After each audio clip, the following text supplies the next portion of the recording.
Dear students, कैसे हैं आप लोग। आई होप आप सभी अच्छे होंगे, स्वस्थ होंगे और सुरक्षित रूप से अपने घरों में होंगे। हमें कोविड-19 की जो दूसरी लहर है उसको ध्यान में रखते हुए आवश्यक सावधानियां रखनी है और अपने घरों में ही बने रहना है।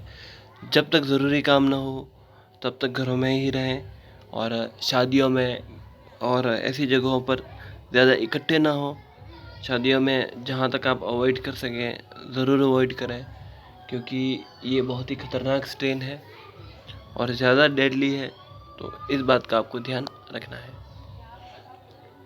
तो आज जो हम पढ़ेंगे वो बहमनी राज्य के बारे में पढ़ेंगे। बहमनी जो राज्य है वो किस तरह से बना और वो क्या था, इस तरह से। दरअसल जो बहमनी राज्य था वो दक्षिण भारत में था। अब क्या हुआ कि मोहम्मद बिन तुगलक जब शासन कर रहा था अंतिम दिनों में, तो हमने देखा था कि कई विद्रोह हुए थे और दक्षिण में एक व्यक्ति था अमीर सादा, उसका विद्रोह भी हुआ था। अब उसके विद्रोह के कारण ये एक नए साम्राज्य की स्थापना हुई जिसको बहमनी साम्राज्य कहा जाता है। अब जो इसका जो प्रथम स्वतंत्र शासक था वो इस्माइल नसीरुद्दीन शाह था। उसको बनाया गया था, लेकिन उसने ये किया कि क्योंकि उसकी उम्र काफ़ी ज़्यादा हो गई थी और उसने ये कहा कि अब मुझसे पद संभाला नहीं जाएगा। तो अमीरों ने ये कहा कि उसके अनुयायी जो हैं, एक अनुयायी था उसका नाम था हसन गंगू। हसन गंगू के नाम से वो बहमन शाह के नाम से शासक बना, बहमन शाह के नाम से। अब इसने बहमन शाह नाम ही क्यों चुना,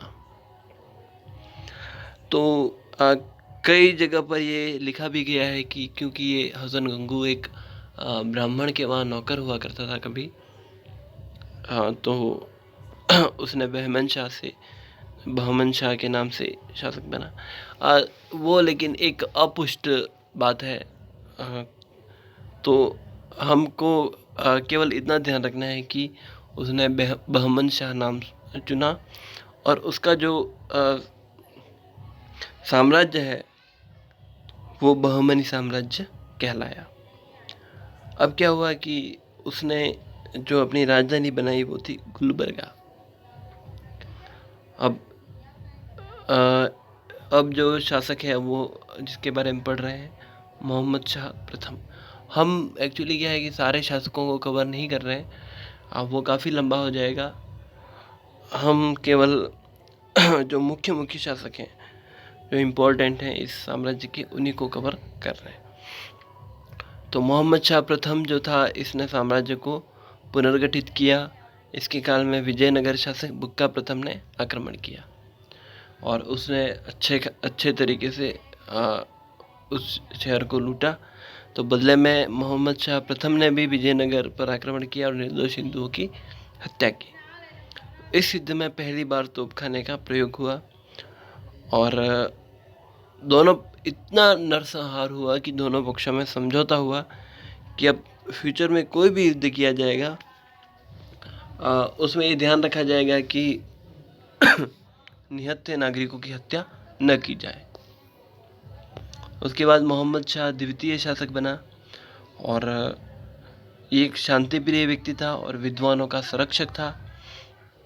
इसको दर्शन और कविता पोएट्री के प्रति इतनी रुचि थी कि उसको दूसरा अरस्तु कहा जाता था। इसके बाद ताजुद्दीन फिरोज शाह शासक बना। अब ये जो ताजुद्दीन फिरोज शाह था, इसने विजयनगर से 3 युद्ध किए थे। इसने देवराय प्रथम से 3 युद्ध किए थे और पहले 2 युद्धों में तो वो विजयी रहा, लेकिन तीसरे युद्ध में वो हार गया। अब फिर ताजुद्दीन ने क्या किया कि पश्चिम एशिया के जो मुसलमान थे उनको आमंत्रित किया और प्रशासन में उच्च पद दिए, जिससे अमीर वर्ग जो था वो गुटबंदी में बढ़ गया। इसने प्रशासन में बड़े स्तरों पर हिंदुओं को भी शामिल किया। इसके बाद जो नेक्स्ट शासक है वो है शहाबुद्दीन अहमद प्रथम। इसने क्या किया कि 1425 ईस्वी में अपनी जो राजधानी थी वो गुलबर्गा से बीदर स्थानांतरित कर दी और इसका नाम मोहम्मदाबाद रखा। इसने क्या किया कि वारंगल के शासक की हत्या कर दी और वारंगल का जो स्वतंत्र अस्तित्व है वही समाप्त कर दिया। ये सूफी संत गिसुदराज का शिष्य हुआ करता था।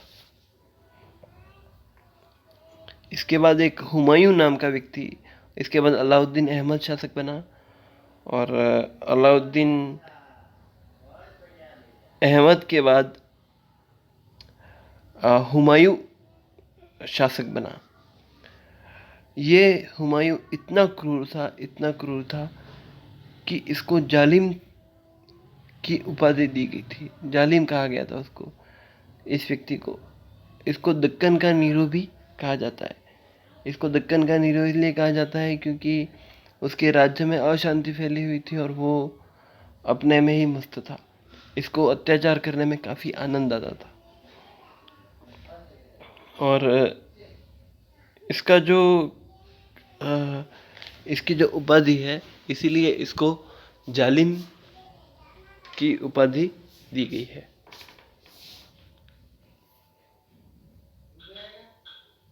इसके बाद मोहम्मद तृतीय शासक बना। इसके काल में महमूद गवाह नाम का एक काफ़ी योग्य प्रधानमंत्री था। हालांकि ये महमूद गवाह जो था वो हुमायूं के काल में ही प्रधानमंत्री बन गया था, लेकिन मोहम्मद तृतीय के काल में उसको अपनी प्रतिभा दिखाने का वास्तविक अवसर प्राप्त हुआ। इस व्यक्ति ने क्या किया कि बहमनी साम्राज्य का विस्तार किया और बहुत सारे आंतरिक सुधार भी किए, लेकिन बाद में वो गुटबंदी का शिकार हो गया और महमूद तृतीय ने इसको मृत्युदंड दे दिया। महमूद गवाह की जैसे ही मृत्यु हुई, एक योग्य व्यक्ति चला गया और साम्राज्य का पतन तीव्र हो गया। और 1527 ईस्वी में बहमनी साम्राज्य के 5 भाग हो गए। ये थे बीदर, बरार, अहमदनगर, बीजापुर और गोलकुंडा। इस तरह से ये बहमनी साम्राज्य समाप्त हो गया। नेक्स्ट टॉपिक हम नेक्स्ट वीडियो में पढ़ेंगे। Thank you so much.